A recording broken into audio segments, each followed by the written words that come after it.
شارژ چنده؟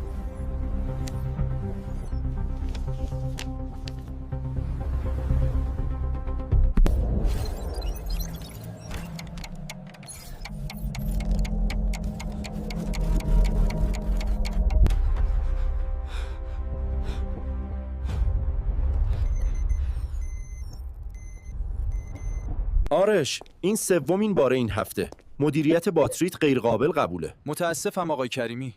شورجرمو فراموش کردم. افسوب آپدیت زندگی داشتم.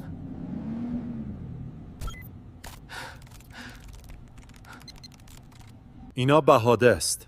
من فقط نتیجه میخوام. ولی آقا وضعیت پرونده چی شد؟ مشکل حل شد، ولی باید منتظر بمونیم.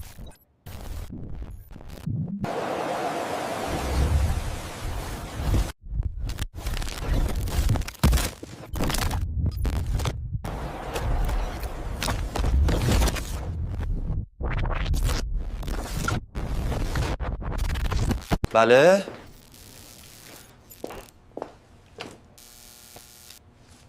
کمک میخواد؟ باتری